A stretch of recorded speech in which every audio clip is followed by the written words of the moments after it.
आणि आमच्या वडिलांची खूप गरिबी होती तेव्हा शाळा म्हणजे नाही शिकता आले। आम्ही 7 बहिणी आणि 1 भाऊ होतो। मी 25 वर्षे गायच्या गोठ्यामध्येच प्रवास केला। माझ्या 4 डिलिव्हऱ्या सुद्धा गायच्या गोठ्यामध्येच झाल्या।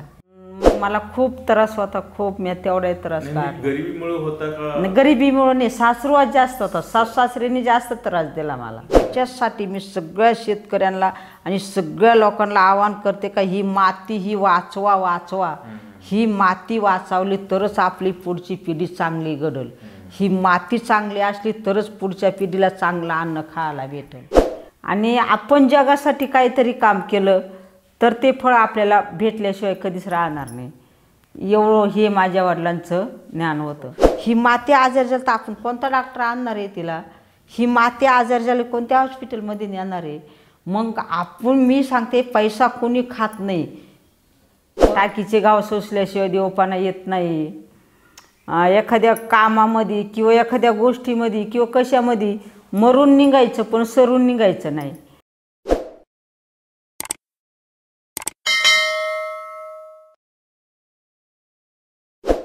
नमस्कार। आपण कोंबाळणे या गावी आहोत आणि कोंबाळणे हे गाव पद्मश्री राहीबाई पोपेरे यांच्या कामासाठी प्रसिद्ध आहे। आज आपल्यासोबत स्वतः मावशी राहीबाई मावशी उपस्थित आहे। मी त्यांना पहिला प्रश्न विचारतो। नमस्कार। नमस्कार। तुमचं बालपण कोणत्या गावात गेलं? माझं बालपण हेच गावात गेलं। माझं सासरण माहेर हेच गाव। बरं, आणि मग लहानपणी शाळेचं कसं? शाळेला गेला की नाही गेला? नाही, शाळेला गेलीच नाही। कारण त्या टायमाला शाळा म्हणजे शाळाच नव्हती, मंदिरात शाळा भरत होती। पण मला नाही जाता आलं कारण आमच्या लहान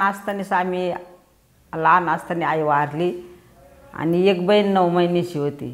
मग तिचा सांभाळ करायला मी लागले, मग मला शाळेत नाही जाता आलं। आणि आमच्या वडिलांची खूप गरिबी होती तेव्हा शाळा म्हणजे नाही शिकता आले। आम्ही 7 बहिणी आणि 1 भाऊ होतो। तर आई वारली, ज्या 2 लहान बहिणी होत्या ना, म्हणजे 1 9 महिन्याची होती आणि 1 2 वर्षाची होती, 2 2.5 वर्षाची, त्यांना शिकवली माझ्या वडिलांनी शाळा। त्या 2 बहिणी शिकल्या, मग बाकीच्यांना आम्हाला शाळा नाही शिकता आली। आणि आम्ही शेती काम शिकलो पण वडिलांबरोबर। किती शेती होती तुम्हाला? कशी आणि तुम्ही कशी पारंपरिक पद्धतीने करायचा, कशी करायचा? नाही, आमच्या वडिलांच्या घरी 4-5 एकर शेती होती। मग आमचे वडील घरची शेती करायचे आणि दुसऱ्यांची पण वाट्याने करायचं।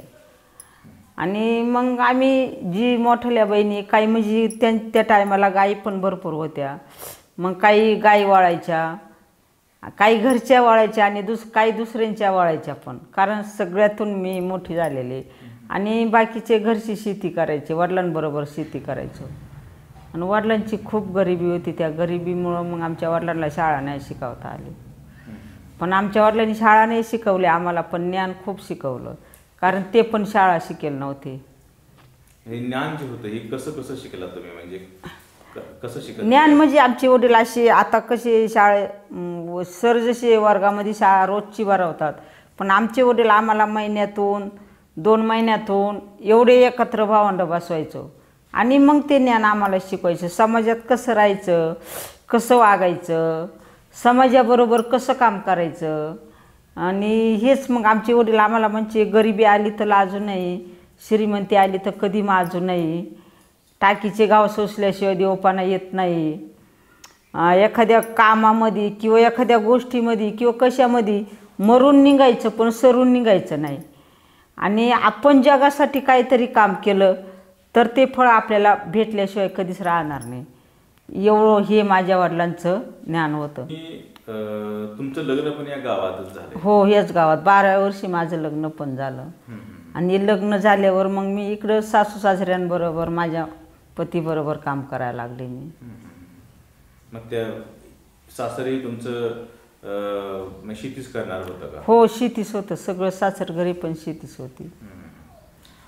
तुम्ही परत तुम्हाला मुलं झाली, ही सगळ्या गोष्टी झाल्या, तुम्हाला असं कधी वाटलं की आपण जी धान्य खातोय तर ती विषारी आहे आणि त्याच्यामुळं आपल्या प्रकृतीवर, आरोग्यावर परिणाम होतोय? नाही, लग्न झाले खूप दिवसांनी, कारण मला पहिल्यापासून लग्न झाल्याच्या आधीपासून मला समाजात काहीतरी काम करायचं होतं. पण मग आपण शिकलेली नाही, लिहिता येत, वाचता येत नाही, आपण काय काम करायचे. लग्न झाल्यावर माझी खूप कठीण परिस्थिती आली, खूप संकट, खूप कठीण आलं का कुणासंग बोलायचं नाही, कोणत्या घरी नाही, कोणत्या दारी नाही, काय नाही, शेत आणि घर, चुला आणि मूल, मला एवढंच माहिती होतं फक्त. आणि मला तसं समाजामध्ये काम करायचं होतं काहीतरी. पण मग खूप मी सासरघरी लग्न झाले, मी खूप कठीण परिस्थिती काढली, खूप त्रास काढला. मला इतकं वाटायचं का इथं राहू नये. परत काही लोक म्हणायचे नाही पोट भरलं तर काट्या भरावतो, इथं नाही थांबू. माझ्या वडिलांचं मला प्रत्येक शब्दाला ध्यान यायचं. माझे वडील बोलले होते मरून निघायचं पण सरून निघायचं नाही. मग त्या परिस्थितीमध्ये मी खूप काही सासरवास काढला, खूप काही त्रास काढला. इतका त्रास काढला का मी 25 वर्षे, आता ते गावामध्ये घर तुम्हाला दाखवलं नाही, या बाजूचं तिरे गोठा होता. मी 25 वर्षे गायच्या गोठ्यामध्येच प्रवास केला. माझ्या 4 डिलिव्हऱ्यासुद्धा गायच्या गोठ्यामध्येच झाल्या. आणि संध्याकाळी डिलिव्हरी झाली तर सकाळची मी गायच्या गोठ्यामध्ये सगळं काम करायचे, शेण पाणी सगळं काम काही करायचे. मला त्यावेळेस का डिलिव्हरी झाली असं एक दिवस आथरून असं कधीच नाही भेटलं. पण मग मला खूप त्रास होता, खूप. मी तेवढा त्रास काढला. गरिबीमुळे होता का? गरिबीमुळे नाही, सासरुवात जास्त होता. सासू सासऱ्यांनी जास्त त्रास दिला मला, जास्त त्रास दिला सासू सासऱ्यांनी. म्हणजे सासरुवात जास्त होता. काय कारण होतं याचं का विनाकारण? काय आता जुने लोक होतेच तसे, काही कारण काही मालच नाही. आताचे नाही तेवढा त्रास काढणार, पण आम्ही खूप त्रास काढला. तुम्ही असं म्हणला की लहानपणापासून मला समाजासाठी काहीतरी करायचं. हो. तर ते असं का वाटत होतं समाजासाठी काहीतरी करायचंय? मला समाजात काम करायचंय. मला ही का ते मला पण नाही सांगता येणार, पण मला समाजामध्ये काहीतरी चांगलं, म्हणजे माझे वडील सांगायचे ना, चांगलं समाजामध्ये चांगलं वागायचं, चांगलं काम करायचं. चांगलं काम केल्यावर त्याचं काहीतरी फळ कुठंतरी भेटतं, समाजासंग चांगलं राहायचं. म्हणून मला फक्त तेवढे शब्द माझ्या वडिलांचा मी ऐकलं होता का समाजामध्ये काहीतरी चांगलं केलं तर आपलं पण चांगलं होतंय. म्हणून मला समाजात काहीतरी चांगलं काम करायचं होतं. एवढीच माझी अपेक्षा होती. माझ्या स्वप्नात नव्हतं मी एवढं मोठं माझं नाव होईल, एवढं मोठं काम माझ्या हातून होईल. पण मग माझ्या वडिलांचं पुण्य आणि मला एक परमेश्वराने साथ दिली, मी इथपर्यंत आज हे काम करते. आता हे सगळं करत असताना तुम्ही शेतामध्ये राबलात. हो. शेतामध्ये हायब्रिड बियाणं सुद्धा तुम्ही माझ्या शेतामध्ये भरपूर 4-5 वर्षे भरपूर आलं. आणि मग हे काम करताना म्हणजे त्यावेळेस मी काही दिवस ऊसतोडी पण कामदार होते.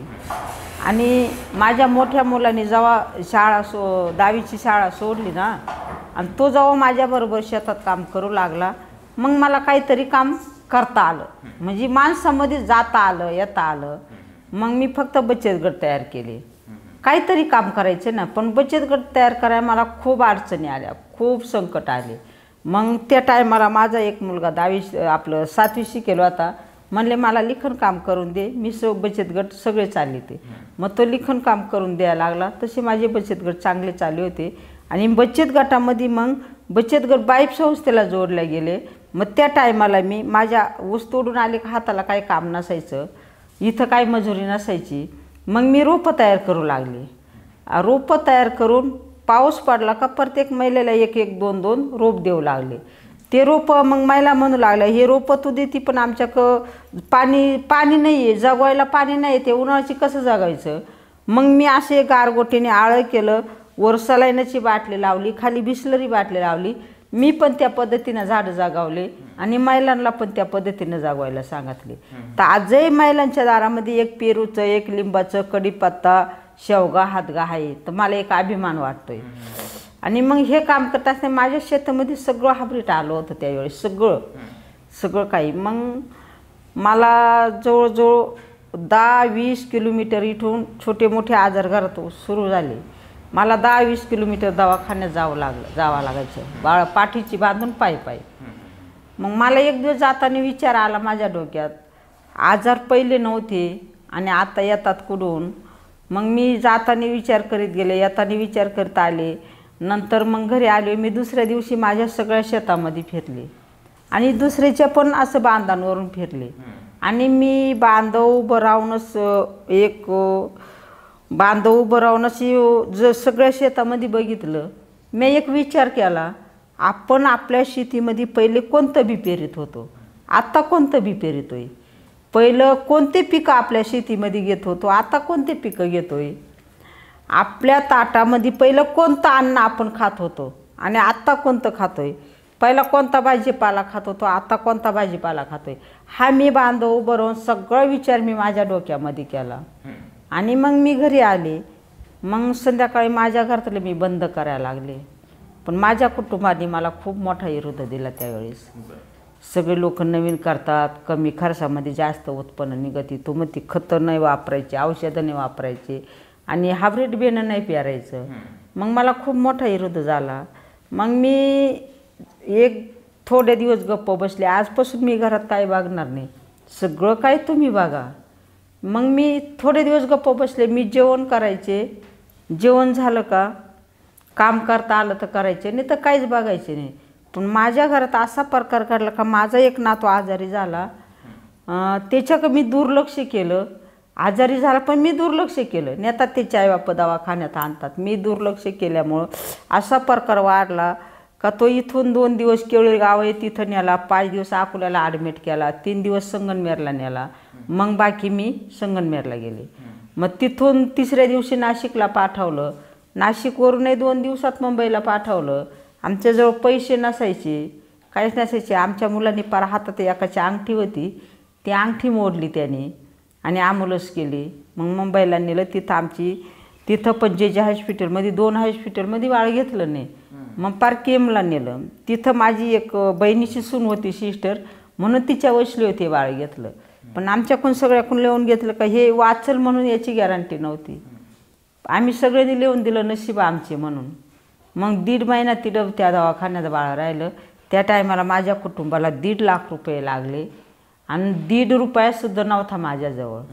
आणि मग ते बाळ पण आम्ही जगवलं, घरी आणलं आणि नंतर माझं कुटुंब सगळं मी सांगलं तसं ऐकायला लागले. आणि त्या बाळाकडे जर मी दुर्लक्ष करीत नव्हते तर ते घरातून बाहेर दवाखान्यात न्यायची सुद्धा गरज नव्हती, मी घरातच नीट केलं असतं. पण माझ्या डोक्यात एक राग भरला आणि दुर्लक्ष केल्यामुळे त्याचा एवढा आम्हाला फटका बसला. मग आम्ही आमच्या पुरतं घरच्या पुरतं करू लागलो. सेंद्रिय सगळे केमिकल औषधाने वापरायचे, गावठीच बेणं प्यारायचं, गावठीच भाजीपाला करायचा. मला घरातले आजार कमी दिसू लागले. मग मी नातेवाईकांना बचत गटाला सांगू लागले. पण त्यावेळेस खूप लोक मला हसायचे, खूप बोलायचे, खूप नावं ठेवायचे. पण किती नावं ठेवले, किती बोलले तरी पण मी माझं काम एक सुरूच ठेवलं. इकडून हसायला आले का मी इकडं बघायचे, त्यांच्याकडं नाही बघायचं, पण काम नाही बंद केलं. मग तिच्या काही दिवसांनी असंच पाऊस पडून गेला होता आणि बी लावायला चालू होतं. आम्ही छोटं घर तिकडं जुनं, त्याच्यामध्ये छोटे छोटे गथुडे बांधून मी टोकरी भरली होती. आणि आता ते एक बी खराब झालं होतं म्हणून तेव्हा मी निवडीत होते ते बी. आणि ते साहेब लोक माझ्याकडे चहा प्या म्हणून फिरले. त्यांनी बघितलं, म्हणे मावशी कुठं चालले होत्या? म्हणले चालले होते, पाऊस पडलाय बी लावाय. म्हणे कशाचं? म्हणलं येल वाकून भाजीपाला. ते म्हणा नावं सांगत्या का? म्हणलं एवढे कुठं सर तुम्हाला नावं सांगू मी. मग त्यांनी मला विचारलं कोणत्या बाजारची खरेदी आहे? म्हणले बाजारची खरेदी नाही, ही पारंपरिक घरचीच खरेदी आहे. मग ते मला बोलले, तुम्ही म्हणता घरची, लोक सगळे नवीन करताय, तुम्ही कशी काही घरची ठेवली, तुम्ही कशी काही घरची म्हणताय? म्हणले 4-2 वाण माझ्याकडे नव्हते, पण मी माझ्याच गावातून गोळा केले बाकीचे, पण दुसऱ्या गावातून मी एकसुद्धा बी आणलेली नाही. मग ते असे बोलले आणि गेले निघून. ते 3ऱ्या दिवशी अचानक आले, तेव्हा मी अशी मोठ्या प्रमाणात राखेतून बी चाळीत होते. ते पण त्यांनी बघितलं. मग त्याची विचारपूस केली. म्हणले पारंपरिक आम्ही चुलीतल्या राखेमध्ये असंच बी ठेवतोय. यांनी काय होते? म्हणले हे 3 वर्ष पोत उगवून जशी तशी राहते 3 वर्षे, आणि खाण्यासाठी 10-20 वर्षे राहतं, त्याला काय होत नाही ह्या राखेमध्ये ठेवल्यावर. मग आमचं बेन असंच ठेवतो. मग त्यांनी काय केलं का अशी शेला आथरली वट्यावर आणि माझ्या सुनबाईला सगळं काही बी बाहेर काढायला सांगितलं. सगळं बी राखेत असतं. सगळं बाहेर काढून त्यांनी शॅम्पल मांडले. त्यांना 100-125 शॅम्पल एकाच घरात भेटला. आणि मग मी म्हणते माझं देशी आहे, माझं गावरान आहे, पण तुम्ही नाही म्हणते समोरचे, कारण कोणीच नाही म्हणत. मग त्यांनी सगळे शॅम्पल फोटो घेतले आणि सगळे तपासायला नेले. आणि मग ते जुनं ते सोनं खणखणीत नाणं ते सगळं दिवशी निघालं. आणि मग एक साठे सर म्हणून साहेब आहेत, आजही ते काम त्यांच्यामुळं मग त्यांनी सगळं जगासमोर न्यायचं काम आज साठे सरांमुळं झालं. आणि आमच्या बाईचं सगळं टीममुळं झालं. मग त्यांची मला मदत दिली. मग आम्ही त्याची माझ्या शेतामध्ये वाढवा करू लागले, बाहेरच्या माईला दाखवायला आणू लागले, शेतकरी पण दाखवायला आणू लागलो. ते बियाचं आम्ही ठिकठिकाणी प्रदर्शन मांडू लागलो, त्याची माहिती मी लोकांना देऊ लागले. मग त्याच्यापासून आज एवढं जगभर बी गेले. तर मी समजा एवढं पिकूनही मी माझे आजपर्यंत एवढं दुर्गम गाव आहे, मी माझ्याच गावात असते. पण एक म्हणते गुरुशिवाय ज्ञान नाही, म्हणून असे एक गुरु म्हणून मला साठे साहेब पाटील साहेब भेटले आणि एक बाईपची टीम भेटली. म्हणून आज त्यांच्यामुळं काम जगामध्ये फिरत आहे. आणि जगामध्ये फिरूनही माझं असं स्वप्न आहे, एक प्रत्येक गावामध्ये हे देशी बेणं गेलं पाहिजे, प्रत्येकाच्या बांधापासून हे गेलं पाहिजे आणि प्रत्येकाच्या ताटामध्ये विषमुक्त अन्न आलं पाहिजे. हे एक माझं स्वप्न आहे. याच्यासाठी मी रात्रंदिवस कष्ट करून आज जनतेला सांगते. हे जे बचत गट आहे, बचत गटाची कल्पना कशी सुचली? बचत गटाची संकल्पना मला अशी सुचली का माझा एक मुलगा आश्रमशाळेमध्ये 4थीला होता. इकडं मानेर म्हणून गाव आहे, त्या गावात होता. आणि मला तर कुठं जाता येता येत नव्हतं, माझा खूप सासरवास होता मला. मग त्यांनी मला निरोप दिला होता काय मला 20 रुपये लागतात म्हणून शाळेसाठी. पण मी 20 रुपये मी घेतले माझ्या वडिलांकडून इकून तिकून, पण मला घेऊन जाता येत नव्हतं कारण मी सासरवशीन होते. आणि मग मी पोस्टमनक गेले, म्हणले मला एक पत्र लिहून द्या, माझ्या मुलाला 20 रुपये पाठवायचे आहेत, मला पत्र लिहून द्या, त्या पत्रामध्ये पैसे पाठवायचे आहेत. ते म्हणे पत्र फाडून टाकतील आणि पैसे काढून घेतील. म्हणले मग मी कसे पाठवू? मनी ऑर्डर करा. म्हणले मनी ऑर्डर करा, कुठून माझ्याकडं पैसा आहे एवढा? मग मी मनी ऑर्डर करू. ते म्हणे 10 रुपये 20 रुपये केली तरी जाईल. मग मी त्यांच्याकडून मनी ऑर्डर लिहून घेतली आणि फक्त 25 रुपये पाठवले कारण माझ्याकडं पैसा नव्हता. 5 रुपये खर्च दिले आणि 20 रुपये त्याला शाळेसाठी दिले. आणि मग मला त्यांनी सांगितलं का आपल्याकडं पैसा राहत नाही, मग तुम्ही बचत गट तयार करा ना, रस्त्याने चालता चालता शेतीकडं. म्हणून मी म्हणते कसं करायचं, मी तर शिकलेली नाही, मग हा बचत गट तयार कसा करू? मग त्यांनी मला थोडं सांगितलं 10 रुपये जमा करायचे, 10 बाया एकत्र जमायच्या, ते पैसे एक ठिकाणी गोळा करायचे, ते बँकेत भरायचे आणि मग आपल्याला पाहिजे तेव्हा आणायचे. मग मी त्यांचं ऐकून तेच केलं. मग मी पहिल्या मला खूप अडचणी आल्या बचत गट तयार करा, पण मग मी 1 केला, 2 केले, 2-4 बचत गट तयार केले. मग तिथून आमचे खूप कामं काही घरामध्येच होऊ लागले, म्हणजे गरीबाचे समस्या घरात सुटू लागल्या. मग आमच्या बचत गटातून आम्ही एखाद्याच्या मुलाला शाळाचं काम असलं त्याला 1% रुपयांना पैसे द्यायचो, 2% पैसे द्यायचो.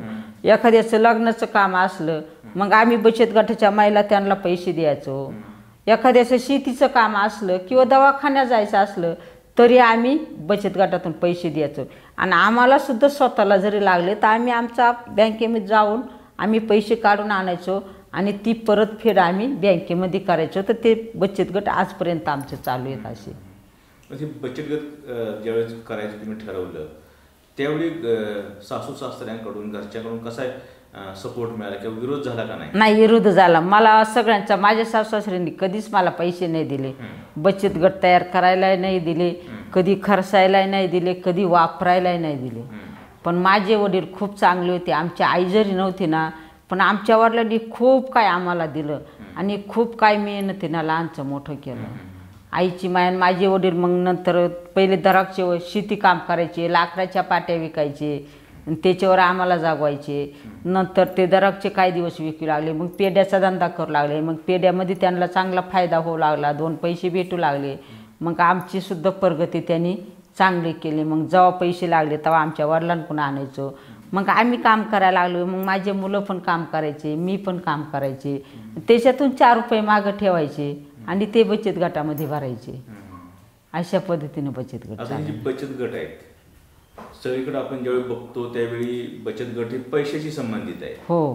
परंतु आता तुम्ही त्या बचत गटाला इकडचे जे हे गावरान बियाणे आहेत ह्याच्याशी कसं जोडून घेतले? मग हे बचत गटाच्या म्हणजे बाहेर गावचे बचत गट मी माझ्या इथं दाखवायला आणले ना शेतीमध्ये. मग त्यांना सगळं वैशिष्ट्य मी सांगितलं. हायब्रिड खाण्याने काय होते, गावठी खाण्याने काय होतं, केमिकल खतांनी काय होते, औषधांनी, हे सगळं काय मी माझ्या शेतीमध्ये त्यांना समजून सांगितलं. आणि मग ते पण आता असे तर 3,500 महिला माझ्याबरोबर आता काम करतात. आणि 150 गावांमध्ये 100, 200, 300 बचत गटांबरोबर शेतकरी पण तयार झाले. आणि मग बाईप संस्थेच्या माध्यमातून बाईपनी पण आम्हाला मदत खूप करते. मग आम्हाला गांडूळ खतं बनवायला टाक्या बांधून दिल्या, आम्हाला जीवामृत बनवून दिलं, आम्हाला घरापाशी असे मातीचे घर होते तिथे थोडं किचन वाटा करून दिला, नंतर पाण्याचे फिल्टर दिले, आता डरेमी दिल्या. आता मग त्या डरेमीमध्ये आम्ही जीवामृत बनवतो, कीटकनाशक घरच्या घरी बनवतो आणि ते पण आमच्या पिकाला आम्ही वापरतो. एक आजूला म्हणून प्रोजेक्ट दिले त्यांनी, त्या आजूल्याचं सुद्धा कोंबड्यांना आता उन्हाळ्याचा आमच्या काही हिरवा खाद्य नाही, मग कोंबड्यांना हिरवं खाद्य त्याच्यातून बचत गटाच्या महिला घालतात. किंवा गाई म्हैस असली तिलासुद्धा निळा चारा म्हणून थोडंसं मिळवणामध्ये टाकतात. मग बाईप संस्थेने आम्हाला खूप मोठी मदत दिली आणि त्यांच्या मार्गदर्शनाखाली त्यांच्या पाय देऊन आजपर्यंत आम्ही काम करतोय. तर असे भरपूरही आता काम करणारे आमच्या महिला सक्षम झाल्यात. आता इतक्या 3,500 महिला तुमच्याशी जोडल्या गेल्या. हो. यांना समजा तुम्ही काय बियाणं देता, तर ही बियाणं देता किंवा बिया देता तुम्ही, तर इतकं बिया कशा जमा करता तुम्ही? नाही, मग आता हे म्हणजे मी पहिली सुरुवाती मी एकटीसाठी केली. प्रत्येकाला एक किचन गार्डनचं पाकिट दिलं भाजीपाल्याचं. मग ते त्यांच्या शेतापाशी त्यांनी तयार केलं. मग सुरुवाती अशी केली का 1 किलो घ्यायचं आणि 2 किलो 1 किलो दिलं तर 2 किलो त्यांच्याकडून घ्यायचं. मग आता पण जास्त प्रमाणात दिले तसंच आहे. आणि आता जास्त समजा माझ्याकडे मी 5 किलो बियाणं मी एखाद्या महिलेला दिलं, तिच्याकडं भरपूर पिकलं, मग तिच्याकडून 10 किलो विकत घ्यायचं. म्हणजे पहिलं आम्ही असं देऊन घेऊन होतो, पण आता विकत घेतो जेणेकरून महिलाला पण 2 पैसे भेटले पाहिजे. आणि मग ते एक ठिकाणी बँकेमध्ये आम्ही साठवतो, त्याची कव्हर करतो आणि मग तिथून पुढे शेतकऱ्यांना पाहिजे त्यांना देतो. आता ही जी साठवणूक आहे, ही बियांची साठवणूक तुम्ही म्हणलं की राखेमध्ये. हो, राखेतच असते. राखेतच असते. काय राखेमुळे का साठवायचं? राखेमुळे का साठवायचं का, ती पारंपरिक पद्धत आहे मातीच्या मडक्यामध्ये. किती पाऊस पडला, किती लोहा आला, तर त्याच्यामध्ये ते खराब होत नाही. जसं आईच्या पोटामध्ये सलमत बाळ राहतं, असं ह्या बियामध्ये राखेमध्ये हे बी एकदम सलमत राहायचं, मातीच्या मडक्यामध्ये सलमत राहतं. आता परत एकदा असा प्रश्न आहे की तुम्ही गावरान बियाणं आणि रासायनिक बियाणं किंवा हायब्रिड बियाणं हे कसं ओळखलं तुम्ही? नाही, गावरान बियाणं मला ओळखू येतं. आता ते म्हणजे लहानपणापासून मी त्याच्यामध्ये काम करते. आणि मग गावरान काय, हायब्रिड काय, हायब्रिड बियाण्याला त्याला खतं भरपूर मारलेला असतात, औषधं भरपूर मारलेला असतात, तो दाणा जरा टवटवीत असतो, त्याचा सुगंध जरा जास्त दिसतो. आणि गावरान जे आहे हा कमीच असतो, थोडा वयनं पण बारीक असतो आणि थोडा कलरनी पण गंधा असतो. मग मी म्हणते ज्याच्यामध्ये चमक आहे त्याच्यात धमक नाही आहे, जे दिसायला चांगलं आहे ते आरोग्याला चांगलं नाही आहे. मग हेच मी शेतकऱ्यांना सांगते का आपण चमक आहे त्याच्यात धमक नाही आहे, मग आपण का त्याच्या मागं लागावं. आपलं हे जुनं ते सोनं आहे ना, हे आपलं पुढं आणा ना, हे तुम्ही खा ना. आणि हे हायब्रिड बेणं प्रत्येक वर्षी घ्यायचं, प्रत्येक वर्षी पेरायचं. तसं गावरान बेणं जरी 1-2 वर्ष नाही पिकलं तरी 3ऱ्या वर्षाचं पेरता येतं, तरी ते उगवतं. तसं हायब्रिड बेणं उगवत नाही. आणि प्रत्येक वर्ष जर त्याची पिकाची वाढ आपण पीक लावायचं, त्याचा वाढवा करायचा, ते दरवर्षी असं पारंपरिक माझं 3 पिढीपासून बेणं आहे. मग त्याच्या आधी कवाचं आहे मला नाही सांगता यायचं. आता तुमच्याकडे किती प्रकारचं बेण आहे? माझ्याकडं माझ्या स्वतःच्या जाती 16 जाती भाताच्या होत्या, 30 जाती भाजीपाल्याच्या होत्या आणि 18-19 जाती वालगेवड्याच्या होत्या. पण मग 2 जाती नाचणीच्या होत्या, 2 जाती वरईच्या होत्या. पण आता आमची एक कमिटी जमली पाईपच्या माध्यमातून आणि कमिटीच्या माध्यमातून आता आमच्याकडं 5 जातीच्या आपलं 12 जातीची नाचणी झाली, 12 जातीची वरई झाली आणि जवळजवळ 300 जातीचं भात झाले. 300? हो. मग आता इकडचं तिकडं तिकडचं इकडं, कारण बाईप संस्थेचं खूप महाराष्ट्रामध्ये काम चालू आहे, ते एका गावात चालू नाही आहे. मग आम्ही समजा जुन्नर भागातली मागणी केली आमच्याकडं तर आमचं पण त्यांच्याकडं जातं, त्यांचं आमच्याकडे येतं. जव्हारमधली मागणी केली आमचं पण त्यांच्याकडं जातं, त्यांचं पण आमच्याकडे येतं. आणि असं गेल्या वर्षी जवळजवळ 10 लाखाचं बी आम्ही विकल्या गेले आमच्या कमिटीच्या मार्फत, बचत गटाच्या. हां, आता जी जसं की तुम्हाला घरातून विरोध झाला आहे देशी बियाणं पेरण्यासाठी, तर बचत गटाच्या महिलांना तुम्ही कसं समजून सांगितलं? बचत गटाच्या महिलांना मला बचत गटातून पण विरोध झाला, पण बचत गटाच्या महिलांना नंतर मी एवढं समजून सांगितलं. मी 4 जाती गावठी भातं लावले, 4 जाती हायब्रिड भातं लावले, रासायनिक खत दिलं नाही. मग रासायनिक खत ना दिल्यामुळं सारखीच माती सारखंच पाणी, जे गावरान आहे त्याला दाणे आले आणि जे रासायनिक होतं त्याला रासायनिक हायब्रिड होतं भात त्याला रासायनिक खत ना दिल्यामुळं त्याला अशी लोंबीसुद्धा आली नाही. हे मी महिलांना डोळ्याने करून दाखवलं. सेंद्रिय शेतीमध्ये किती उत्पन्न निघते, एका काडीपासून किती उत्पन्न निघते, एका बीपासून किती पीक येतंय हे मी माझ्या शेतामध्येच महिलांना प्रत्यक्ष समजूनही सांगितलं आणि करूनही पण दाखवलं. तेव्हा महिला त्याच्याकडं वळल्या.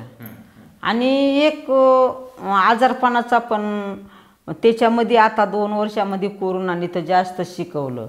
कारण काय शिकवलं कोरोनाने, शहरामध्ये सगळे लोक घरात बसावले, कुठं हिंडायचं नाही, कुठं फिरायचं नाही. पण खेड्यामध्ये एक सुद्धा माणूस घरात बसलं नाही आणि एक सुद्धा माणसाने तोंडाला मास्क लावला नाही. आणि जे माणूस शहरातून खेड्यात आलं त्याला कोरोना झाली, पण खेड्यातल्या माणसाला कधीच कोरोना झाली नाही. आणि जे माणूस शेतीमध्ये उन्हातानात काम करतंय त्या माणसाला कोरोना तर नाही झाली, पण शेतकरी आणि दूधवाला कोणीच रोखला नाही. का नाही रोखला? मग तो शेतीमध्ये तो जर आज घरात बसला असता तर आम्हाला काहीच खायला नसतं भेटलं. आणि शेतकऱ्याला कोरोना कधी होणारही नाही, झाली पण नाही. कारण तो उन्हात काम करत असतो, त्याच्या अंगामध्ये ताकद असते, तो गावठी खात असतो. गावठी खाणाऱ्याला कधीच कोरोना झाली नाही. हे बाकी सगळ्यांना शिकवलं. आणि हायब्रिड खाण्यावाले जे लोक आहेत ना ते भरपूर खातात. आता आमच्या खेड्यामध्ये पाऊस पडला तर 4 महिने आम्ही रानभाज्या खाऊ, बिन तेलाच्या भाज्या केल्या तरी त्याला चव आहे. पण जे हायब्रिड भाज्या आहे ह्या तेलामध्ये तळल्या तरी त्याला चव नाही. आता हे कोरोनाच्या काळामध्ये बचत गटामध्ये जे देशी ज्यांनी वाण खाल्ले तर त्यांना कसा कोरोनाचा त्रास झाला किंवा झाला नाही? झालाच नाही झाला. आणि एखाद्याला झालाय, शहरातून आले जवळ झालाय, पण जे पैशावाले होते, जे मोठ्या दवाखान्यात हॉस्पिटलमध्ये गेले ते मेले. आणि जे किती कोरोना झाली, गरीब जी जनता होती ती नुसती झाडाखाली बसली तरी ते गोळ्या औषधं घेऊनच चांगली झाली. एकही कोरोनाचं पेशंट असं घरी असताना मेलं नाही आमच्या इकडं. हे देशी वाणाचं वैशिष्ट्य हे. आता तुम्हाला एवढे पुरस्कार मिळाले तरी तुम्ही गावाकडचे लोक असं म्हणतात की किंवा शहरातील लोक असं म्हणतात की ज्यावेळी ते बघायला येतात इथं त्यावेळी असं वाटतं की राहीबाई म्हणजे अशा खूप मोठ्या असतील. खूप आता तरी शेतात काम नाही, शेतामध्ये मला असलं का मी 24 तास शेतात काम करत असते. मग लोक बघायला येतात, रस्त्याने विचारतात रायबाई पोखेरे इडच राहतात का? मी म्हणते हो इडच राहतात ते. मग मी चालत घराकडे येते, त्यांना दार उघडून दाखवते. ते इथं आल्यावर म्हणतात ओ घ्या ना त्या मॅडमला बोलून, घ्या ना त्या मावशीला बोलून. मी म्हणते मला कुठंतरी ती मावशी शोधावं लागन. मग लोक एक अर्धा तास माझ्या तोंडाकडे पाहतात, खरंच मावशी तुम्ही आहेत का हो, खरंच तुम्ही आहेत का हो? मी म्हणते मीच आहे बाबा. मग आता काय सांगू. मग लोकांचा असं गैरसमज हा खूप आहे. कारण त्यांना वाटतं का इतकी मोठं पद्मश्री नारी शक्ती पुरस्कार घेतले मग ती मोठी काहीतरी हायफाय बाय असेल, किंवा कोणी म्हणतं एखादी बाई लाल दिवेच्या गाडीत फिरली असती. पण आता आपण एक शेतीचं नातं जोडलेलं आहे. मी एक निसर्गाची शाळा शिकले, एक काळ्या मातीचं नातं जोडले. मी आज नावाने मोठी आहे, उद्या पैशाने मोठी झाली तरी माझी हे जमिनीचे पाय जमिनीवर राहणार आणि ह्या काळ्या मातीचं नातं कधीच नाही सोडणार, हाय तशीच राहणार.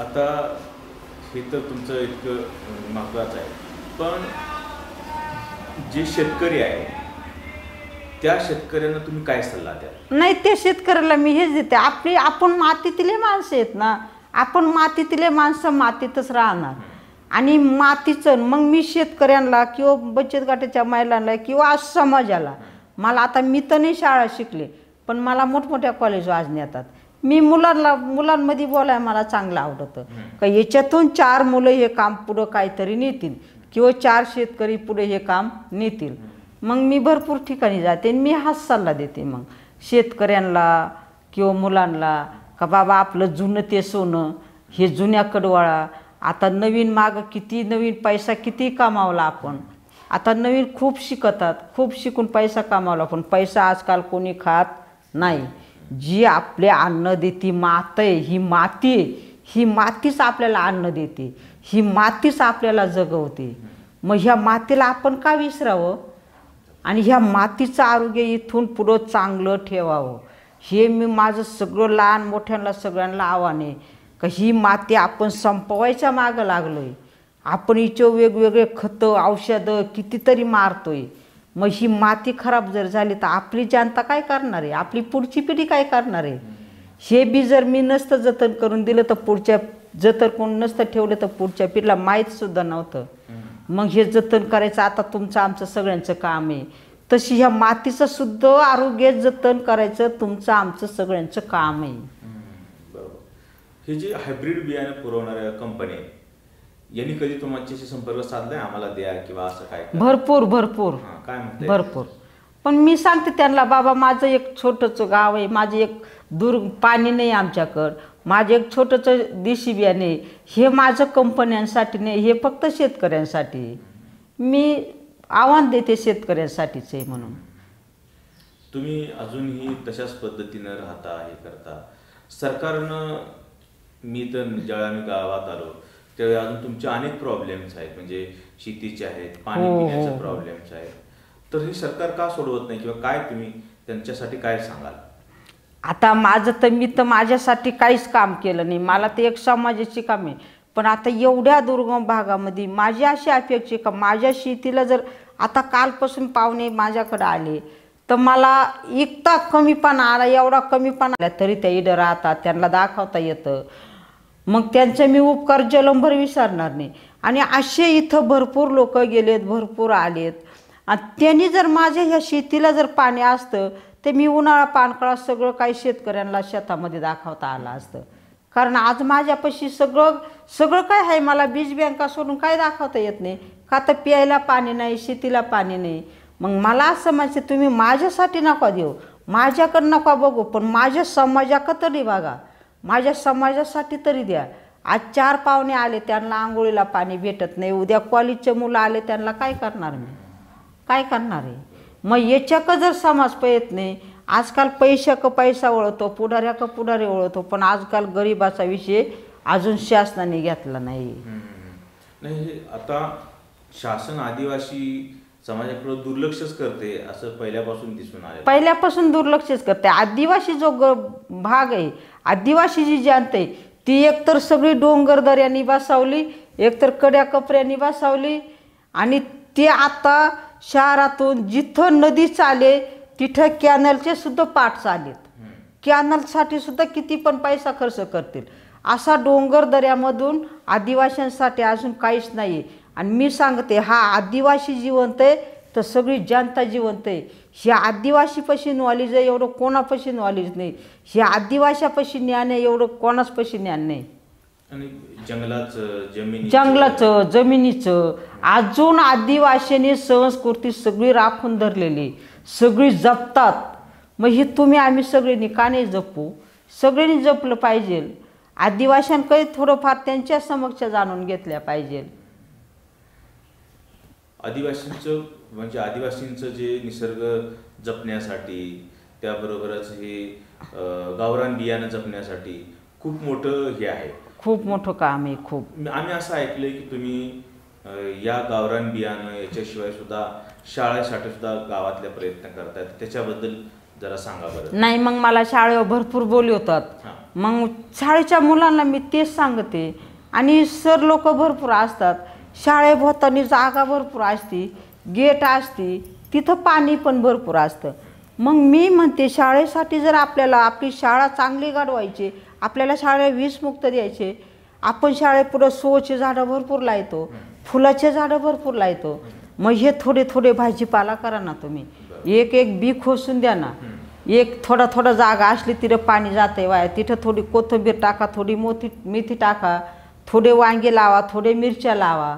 आणि हे करून काही शाळेने माझ्याकडून पाकिटं घेतलेत, तर काही शाळेवरून आता मला फोन येतात का मावशी तुमचं ऐकून आम्ही सगळ्या शाळेभोवतीने भाजीपाला केला, तर आमचे शाळेचे मुलं एक एक दोन दोन टाईम तोच भाजीपाला खातात.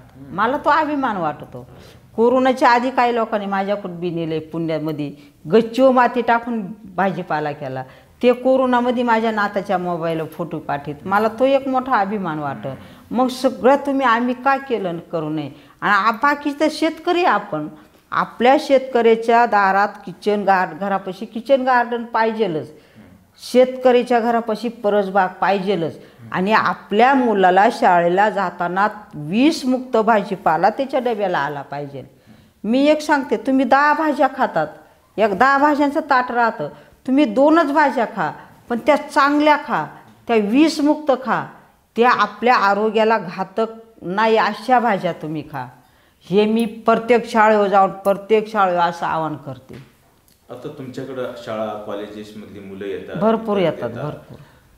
ते फक्त फोटो काढण्यासाठी येतात की काय तिथून तुमच्याकडून काय घेऊन पण जातात? नाही, भरपूर घेऊन जायला येतात. आता कारण ते मुलं आले ना, आले का आजी आम्ही तुम्हाला भेटायला आलो, आजी आम्ही तुमच्याकडे शिकायला आलो. मी मग ते आजी शिकेल नाही तर तुम्हाला काय शिकवणार आहे. मग ते मुलं म्हणतात नाही आजी आम्हाला तुम्ही जे काम केले ते आम्हाला सांगा. तुम्ही जरी शिकेल नसल्या पण तुम्ही जे तुमच्याकडे जे ज्ञान आहे ते आम्ही शिकायला आलोय. मग ते बशी मी अशी त्यांना बेसागरीवाली मुलं येतात, कृषी खात्यावाली येतात, बशी ते अशी त्यांना शिकवते माझं काम. मग ते सुद्धा कौतुक करतात, आजी तुम्ही जरी शिकेल नाही आम्ही शिकून भरपूर मोठं झालो, पण हे जे ज्ञान आहे, हे जे नॉलेज आहे हे आम्हाला अजून कोणी शिकवलं नाही. आणि त्याच्यातून म्हणतात आजी तुम्ही जे बोलतात हे काम आम्ही पुढं तुमच्या पायावर पाय देऊन पुढं काम नेणार. हो, असे मुलं म्हणतात. मला पण कौतुक वाटतं त्या मुलांचं. बरंच संशोधन कृषी विद्यापीठामध्ये चालतं. हो, तर कृषी विद्यापीठातले कोण प्राध्यापक संशोधक तुमच्याकडे आलेले आहेत? अहो सगळे येऊन गेलेत. मला नाही नावं सांगता येणार एवढे, पण सगळे काही येऊन गेलेत. अरे वा. आणि हे पारनेर बाबळेश्वर आहे ना, तिथं पण कृषी केंद्रामध्ये मला एक सभासद करून घेतले. मी त्यांना कोरोनाच्या आधी मी त्यांना बोलले तुम्ही शिकलेले आहे, तुमच्या डिंगऱ्या झालेल्या आहे, मला कशाला तिथं सभासद म्हणलं, मला नाही लिहिता येत वाचतेत. नाही म्हणत तुमच्याकडे जे आहे ना ते आम्हाला इथं बनवायचे आणि ते आम्हाला करायचे, आमचं तर आहेच, पण तुमचं जे जाणकार म्हणजे जाणकार म्हणून तिथे घेतलं. मला तुमच्याकडे जे ज्ञान आहे ते आमच्यामध्ये पाहिजे. 2 मिटिंगला गेले, मध्ये कोरोना आली, ते पण बंद होऊन गेलं. आम्ही असं पाहिले की तुम्ही कृषी शेतीबरोबरच तुम्ही दूध उत्पादन किंवा गुळ ह्याला खूप प्राधान्य दिलेलं आहे. तर हे जमतं का? हे दोन्ही सगळं जमतं का? जमतं, जमावलं तर जमतं, नाही जमावलं तर नाही जमत. कारण माणसाला पण कष्ट करायची कॅपॅसिटी पाहिजे. आणि जे माणूस कष्ट करतं त्या माणूस आजारी होणारच नाही. आणि आमच्याकडं काय दूध सोडून आमच्याकडं 2 पैसा यायला काही नाही, खर्च तर बंद होत नाही. आणि पैसा कुठून येणार आहे? धान्य पिकले शेतात, ते धान्य खावं लागतात, मग पैसा कुठून येणार आहे? मग दुधात त्याच्यासाठी आमच्या गाई म्हशी शेळ्या, दुधाचा धंदा, आणि ते वाळ चाऱ्यावर. पण मग त्याचं शेणखत आपल्याला शेतीमध्ये कामी येतं. दूध तर येतं, पण शेणखत सुद्धा चांगलं शेतीमध्ये पिकाला कामी येतं. त्याच्यासाठी आमच्या प्रत्येक शेतकऱ्यांपाशी देशी गाय. आणि एक मी शेतकऱ्यांना आवाहन करते का ही देशी गाय आहे, ही आपण सगळी कत्तलखान्यात दिले, आपण सगळ्या दुसऱ्या गाय पळतोय, पण तुम्ही दुसऱ्या पाळा, पण त्याच्याबरोबर एक गावरान डागी गाय तुम्ही पाळा. कारण ती लक्ष्मी आहे, ती खूप लक्ष्मी आहे. पूर्वी लोक शेणाचा शेणसाडा घालायचे दारात, गायच्या शेणाने घर सारवायचे सणवार आल्यावर, काही यात्रा खेत्रा आल्यावर. ते आपण आता सगळं विसरलोय. आणि जे हे मातीवर माणूस राहते, आता बंगल्यांमध्ये राहा तुम्ही. माझ्या मुलांनी 1 वर्ष नाही झालं अजून बंगल्याला आपलं थोडीशी फरशी टाकली, तर त्याच्यावरून आता माझेच पाय ठणकायला लागलेत. बंगल्यावाल्या लोकांचं सगळे गुडघे बिडगे सगळे दुखतात. जे माणूस या शेणा मातीवर राबल ना त्या माणसाला कधीच आजार येणार नाही. पण हे आता शहराकडे जर बघितलं तर शहरामध्ये मोठ्या प्रमाणात प्रदूषण होत आहे. कारखाने आले, कारखान्याचं पाणी नद्यात मिसळलं, नद्यातलं पाणी परत जमिनीला देत आहेत. त्याच्यातून जी नदीच्या किनारी असणारी जी भाजीपाला पिकतो हा सुद्धा परत रासायनिकयुक्त भाजीपाला असतो. सगळं रासायनिक होऊन गेले. शहरामध्ये म्हणलं तर सगळं काही विषारी होऊन गेले. मी कुठंही खंबीरपणे सांगल, शेतीला खत टाकीतो, ते खताचं पाणी बनवतं, ते आपल्या विहिरीत जातं, ते आपण पितो, आपण तर आजारी होतो. पण आता ह्या मातीला सुद्धा आजारी करायच्या मागं लागलोय. मग याच्यासाठी मी सगळ्या शेतकऱ्यांना आणि सगळ्या लोकांना आवाहन करते का ही माती ही वाचवा. ही माती वाचवली तरच आपली पुढची पिढी चांगली घडल. ही माती चांगली असली तरच पुढच्या पिढीला चांगलं अन्न खायला भेटेल. ही माती चांगली असली आम्ही जर देशी बी वाचवलं तरच ह्या जमिनीचा फायदा होईल. मग आपण आजारी झालो, आपण पुढे एखाद्या हॉस्पिटलमध्ये जातो, एखाद्या दवाखान्यात जातो, ही माती आजारी झाली तर आपण कोणता डॉक्टर आणणार आहे तिला? ही माती आजारी झाली कोणत्या हॉस्पिटलमध्ये नेणार आहे? मग मी सांगते पैसा कोणी खात नाही, प्रत्येक गावोगाव बँक आहेत, पैसा कोणी खात नाही. पण ही माती अन्न देते, हे अन्न आपण सगळ्या अन्नाची खराबी झाली आणि सगळं खराब अन्न खातोय म्हणून तर हे आजाराला बळी पडतोय. मग इथून पुढे मी सगळ्या शाळेला लहान मोठ्याला एक कळकळीचं आव्हान देते का फक्त ही माती वाचवा आणि आपली पुढची पिढी जागवा. त्याच्यात आपण झाडं लावले पाहिजे, आपण झाडं जगावले पाहिजे. जनतेने झाडं सगळे तोडून टाकलेत, त्याच्यामध्ये वातावरणसुद्धा आपण बदललं, मग निसर्गसुद्धा बदलला. आता पावसातला पाणी उन्हाळ्यात पडतो आणि उन्हाळ्यामध्ये पाऊस लागेल तेवढा पडतो आणि पावसाळ्यामध्ये पाणी नाही पडत. मग आपण बदललो, हा निसर्ग बदललाय. तर आपण इथून पुढं आपण सुद्धा निसर्गाला धरून चाललं पाहिजे. निसर्गाच्या वातावरणामध्ये आपण पण पिकं घेतले पाहिजे. आता शहरात राहणाऱ्या लोकांना अटॅक येतात, त्यांचं जे जीवन आहे ते लवकर म्हणजे त्याचा मृत्यूसुद्धा लवकर होतोय. आणि खेडेगावातली माणसं किंवा दूर भागामध्ये राहणारी माणसं हे अनेक वर्ष जगत आहेत, 70 वर्ष 80 वर्ष. मी सांगते खेड्यातले माणसं, मला 2 सासू आणि सासरा होता. माझा सासरा पण 100च्या पुढंच वारला. माझी एक सासू 105 वर्षे जगली, एक सासू 107 वर्षे जगली. आणि आताचे माणसं 50 आणि 60 वर्ष येत नाही. याला कारण सगळं हे गावठी खात होते, हे गावठी गाईचं दूध खात होते म्हणून यांच्या शरीरामध्ये तगदार अजून आहे. आणि हे रानभाज्या खातात, रानातले कंदमुळं खातात. रानभाज्यामध्ये औषधी वनस्पती आहे. जेवढे रानामध्ये भाजीपाले, जेवढे कंदमुळे, तेवढे औषधी वनस्पती आहे. हे शहरातल्या लोकांना भेटतच नाही आणि ना भेटून खातच नाही. आणि आपल्या शेतीमध्ये भाजीपाला जो पिकतोय, आता आमच्या इकडे इथून पुढं महिला कामाला गेल्या भाजी वटी भरून घेऊन येतील. शहरामध्ये हिचं बीज ठेवलं नाही, हिचं बी सगळं तणनाशकनी जाळून टाकलं, हिचं बी सगळं रासायनिकनी मारून टाकलं. मग हे सगळं रासायनिक घेतात, रासायनिक खातात, मग तोच प्रकार घडतो. शहरातल्या बाया आता इथंवर 2-2-3 किलोमीटर पाणी डोक्यावर आणतात, तशा खेड्यातल्या बाया, तशा शहरातल्या बाया बादलीसुद्धा उचलत नाही. व्यायामच होत नाही, कुठला व्यायामच होत नाही, व्यायाम होत नाही, खाणं चांगलं नाही. मग मी हेच सांगते, ज्याच्यात चमक आहे त्याच्यात धमक नाही. जे आरोग्याला चांगले ते आपण खात नाही, जे आरोग्याला चांगलं नाही ते आपण खातो, मग त्या आपल्या आरोग्याला काहीतरी त्रास होतो. तुम्ही राष्ट्रपतींचा पुरस्कार घ्यायला गेला होता, पद्मश्री, तेव्हा तुम्ही असं ऐकलंय की आम्ही पाहिले की तुम्ही चप्पल काढून गेला होता. हो. काय म्हणले राष्ट्रपती तुम्हाला? ते नाही, चप्पल काढून म्हणजे सगळे लोक चप्पल काढून गेले, मी बाकी चप्पल काढून गेले. मला चप्पल घ्या तरी त्यांनी कसं पाय का बघ, मला म्हणे तुम्ही चप्पल नाही वापरते का? म्हणले वापरितो. मग आता तुमच्या पायात चप्पल नाही. म्हणले आमची एक भारतीय संस्कृती जपेले. म्हणले अजून भारतीय संस्कृती, घरात गेलं तर चप्पल बाहेर, मंदिरात गेलं तर चप्पल बाहेर, मग इथं माझी चप्पल बाहेरच आहे म्हणे तुम्ही खूप मोठी भारतीय संस्कृती जपेले म्हणे. कारण मी आज पहिलीच व्यक्ती पाहिले म्हणे एक संस्कृती जपताना. आणि तुम्ही म्हणतात का मी शिकलेली नाही, पण तुमचं खूप मोठं काम आहे म्हणे आमच्यापेक्षा. मला बोलले तुमचं दुसरा पुरस्कार आहे म्हणे माझ्या हाताने. म्हणलं हो.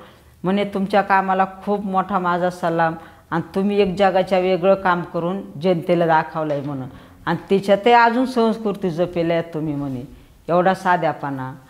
आणि मग असे लोक मला विचारतातही बी पुरस्कार घेताना तुला काय वाटलं बा, लय मोठ्यापणा. मला काहीच नाही वाटलं. मला पुरस्कार माझा नसून ह्या मातीचा पुरस्कार आहे म्हणून मला या मातीचं ध्यान आलं. हा पुरस्कार माझा नसून ह्या मातीचा, माझ्या बियाचा, तुमच्या आमच्या सगळ्या समाजाचा. मी स्वतःला कधीच नाही पुरस्कार म्हणून घेणार. नाही, तुमचं मोठेपण आहे.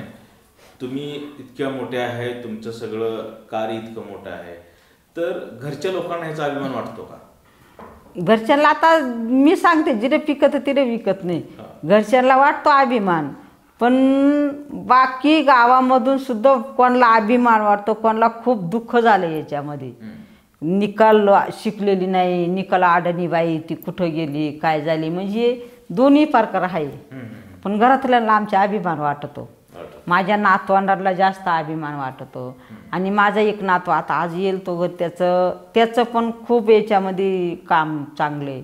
कारण तो इथं 2-4 वर्षापासून आता हे जे लावेल आहे ना, हे सगळं त्यांना दिपाळीला आकाशकंदील बनेल होता.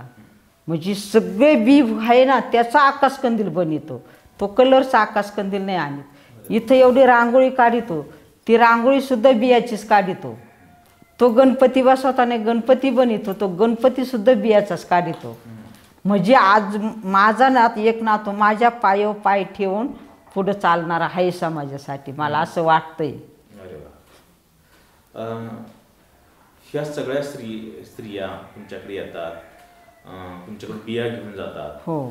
तर त्यांची काय अपेक्षा आहे तुमच्याकडून? अजून काय नवीन उद्योग सुरू करावा, जोडधंदा सुरू करावा? नाही, त्यांची भरपूर अपेक्षा आहे, पण आता इथं मलाच काही भेटत नाही अजून, तेव्हा त्यांना काय द्या. त्यांची काहीतरी आता इथून आमचे जवळजवळ 25 किलोमीटर जात आहे. त्यांना वाटतं तुमच्या मार्गदर्शनाखाली इथं जर काही काम उपलब्ध झालं तर आम्ही आमचे गुरवासरं सांभाळून, लहान बाळं सांभाळून, घरी 2 पैसे भेटले तर खूप चांगलं होईल. पण इथं कामच नाही. आमच्या महिला खूप काही काम करायला खूप काय तयार आहेत, पण खेडेगावामध्ये पाणी नाही, काय नाही, नुसतं गुरवासरं पाणी घालता आणि हेच काम करता जातं महिलांना. आणि ज्याच्या घरात डबल आहे टिबल आहे त्या पार 25 किलोमीटर कामाला जातात. तिकडे 200 रुपये कमवतात, 50 रुपये गाडीवाल्याला देतात, 150 रुपये घेऊन घरी येतात. ते काल असं मी सरपंचाशी बोलताना असं दिसून आलं की सरपंच असं म्हणत होते की अनेक गावातली कामं ज्यावेळी अडतात, हो, त्यावेळी तुम्ही अधिकाऱ्यांना फोन करता. गंज भरपूर.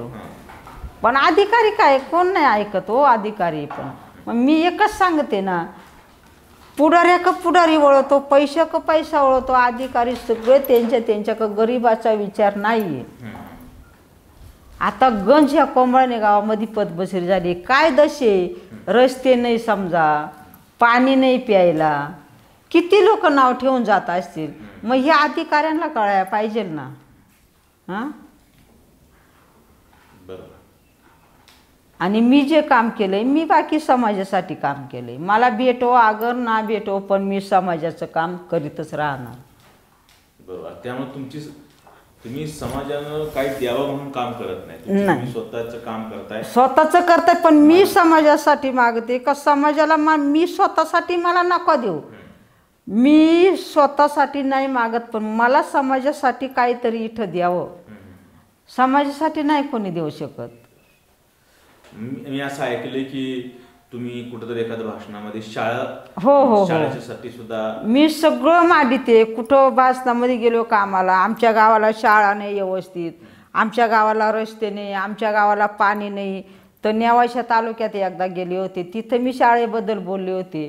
तर तिथली एक कमिटी आहे, त्या कमिटीनं तो 5 वर्षाचा शब्द त्यांनी लावून धरला. आणि माझ्या शाळेला आता इथे एक छोटीची पफेरवाडी म्हणून शाळा आहे, त्या शाळेला सगळं काय त्यांनी टीव्ही दिलं, कॅम्प्युटर दिलं, शाळा पण चांगले रंगरंगोटी करून दिली. अशी लहान पोरांची खेळणी होती ते पण चांगले करून दिले. ते काम आता चालू आहे. तर त्यांचं एक मी जलंभर उपकार नाही विसरणार. आणि मी जे मागते काशी समाजासाठीच मागते. आता इथं जरी छोटीची वाडी आहे, पण आमचे सगळे आदिवासी गरिबाचे मुलं आहेत. यांना कुठं काय बघायला भेटत आहे, कुठं काय खेळायला भेटत आहे, कुठं काय चांगलं शिकायला भेटत आहे. तर त्यांनी बाकी त्या कमिटीनं आमच्या शाळेला सगळं एक छोट्याच्या शाळेला दिले, जवळजवळ 2 लाखाचं साहित्य दिले. तर आजही मी त्यांची जलंभर उपकार विसरणार नाही आणि आजही मी त्यांचे आभारी आहे. तुम्ही जेव्हा ही बियाणं निवडता तर लोक तुमच्याकडे बियाणे घेण्यासाठी येतात, आमच्यासारखे लोक येतात. हो. तर त्यांना बियाणं तुम्ही कसं देता? नाही, मी वगैरे कसं बनवलं? पुड्या छोट्या छोट्या पुड्या बनवलेल्या आहेत.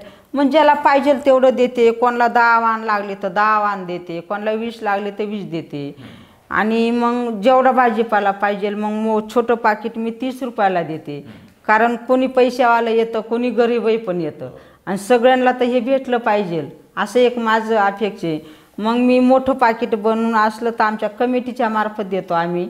आणि एक शेतकरी आला तर मी माझ्या घरातलंच बियाणं देत असते, पण देते. आजपर्यंत एकही शेतकरी नाही फिरावला. आणि खूप लोक आता जुन्याकडे वळलेत, खूप लोकांना सेंद्रिय शेतीकडे वळलेत. खूप लोकांनी माझं एडीदडीचं खूप ऐकून घेतलंय. पण माझं अजूनही स्वप्न आहे का जोपर्यंत हा भारत महाराष्ट्र विषमुक्त होईल तेव्हाच माझं खरं कामाचं चित होईल. आणि तुमच्या प्रयत्नाला ती यश येईल. मी असं ऐकलंय की काही ठिकाणी तुमचे नाव पुढं करून लोक बियाणे भरपूर विकतात. माझ्या नावाखाली आता नाशिकमध्ये मोठमोठ्या शहरांमध्ये दुकानं टाकलीत. माझं फोटो लावता, फोटो तर माझं कुठंही लहान मोठं फोटो घेते. मग काही लोक म्हणतात ओ राई मावशीचं बियाणे इडं गावरान बियाणे सगळं, तुम्ही कशाला तिथपर्यंत जाता.